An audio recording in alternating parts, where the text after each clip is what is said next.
Hello everyone and welcome back to the channel. Today we're discussing Real Love. It's a film directed by Kayode Kasum and executively produced by Timini. This is Timini's debut as an executive producer, and when this film first came to cinemas around February 2025, there was so much noise around this fact that Timini, the lover boy everybody knows, the lover boy that shows in every film, the lover boy that knows how to kiss, but not as much as Kiss Daniel.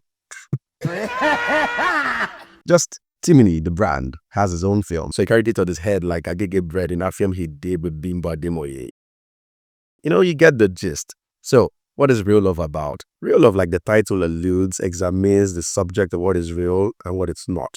What is actually happening spontaneously and what is made, prepared, and made up for the screens. In this age where every Tom, Dick, and Harry is obsessed with social media and all, Real Love just gets us to examine why are we so obsessed with this thing.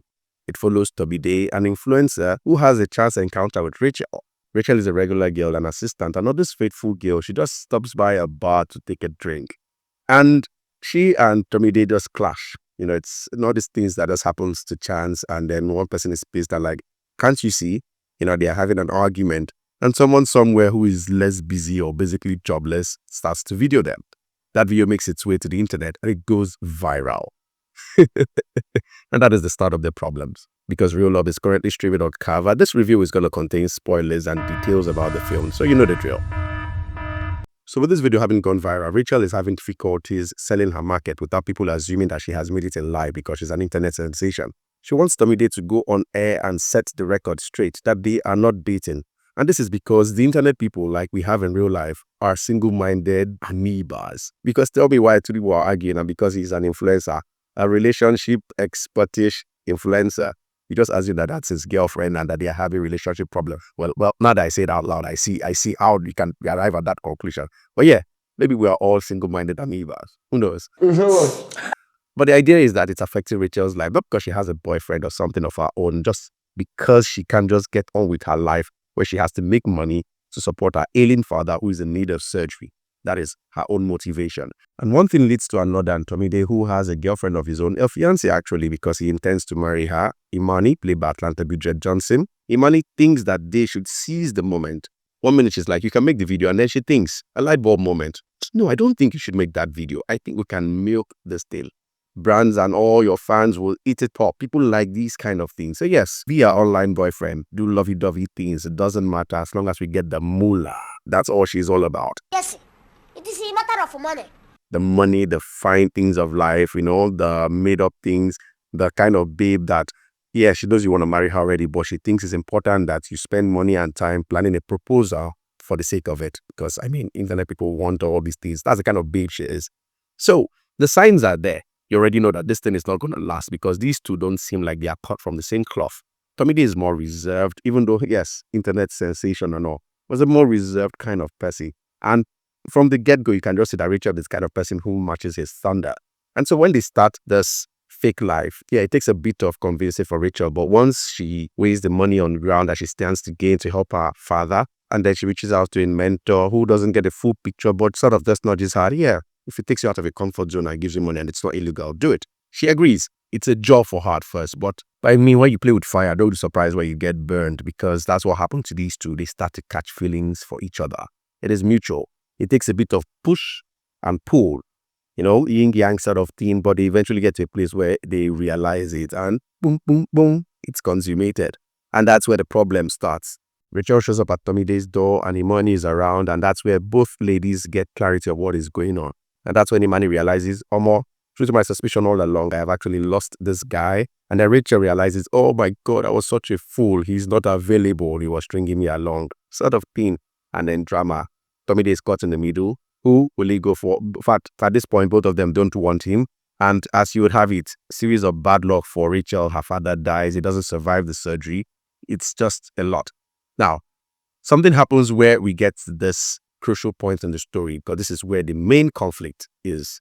But the main conflict happens somewhere in the third act, which is an unusual choice.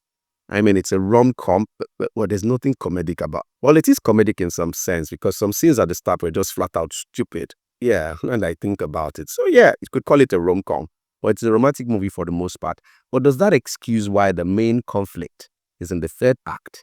And so when that happens, what you expect is that there's no time to build off that conflict and its consequences, because when there's a conflict, there's a fallout, and then there's a consequence to that fallout.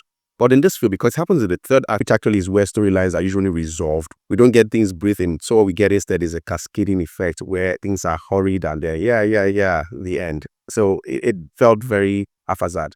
Some other things that felt haphazard is the many subplots we had, like Tomide's parentage issue. His father, who he had been estranged for at least 25 years, I think, or 30 years. I think it was 30 years, he said, came back, and there was this whole hurried reconciliation thingy, all because of one line of dialogue from Rachel, who she was like, yeah, I think there's nothing my father can do that make me hate him, and that was it. Man went looking for his father. Father welcomes him with open arms. Father's new wife. Oh my God, everybody's so lovey-dovey, and it's so easy and breezy and pointless, to say the least. Yeah, the whole parentage thing, that familial problems he had as a subplot was, I don't know. I think it was just something that was just put there because let's make this character a bit deep. It just shouldn't be a lover boy influencer. Let's give him some sort of baggage to aid his backstory and motivation. Now, on backstory, perhaps I get. The motivation doesn't sort of add up to me. It just didn't work. I didn't enjoy it. I thought it was a distraction. I didn't enjoy it at all, mostly because it didn't pay off. What else didn't work about this movie? Let's see. The dialogue sometimes was just cheesy, especially in the beginning. It felt, hey, what is going on here? The whole thing with the bar manager where Rachel and Tomide first met was so extra. The character was extra, and it was mostly an issue with the dialogue. Perhaps the choice of the director in some cases. There were some scenes, and this is away from the manager, some other places in the film here and there. Well, you see that this actor made a visible mistake or an acting choice that, you guys should have redone this. This can't be the best final cut you got on the editing floor. If that was the best, then something was wrong with the sense of direction on set. That I had that feeling a lot of the time. So it stemmed from a dialogue that sometimes felt out of place, and that just spiraled into the directing choices in certain scenes. So overall, I don't think Real Love is that kind of film that you really go deep. It's just, it's a fun, passable watch. You watch, okay, another one in the long line of generic rom-coms, and you're done, you move on, and you forget it ever existed, sadly. I think we've had a couple of good rom-coms over the years that stand out, but I don't think Real Love will be one of those.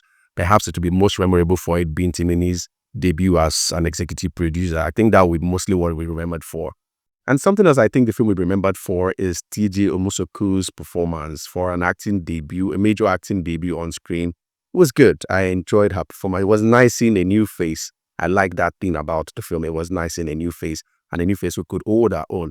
So overall, Real Love, not a bad watch. And let me know what you think in the comment. Like, share, subscribe, and as always, I'll see you in the next video.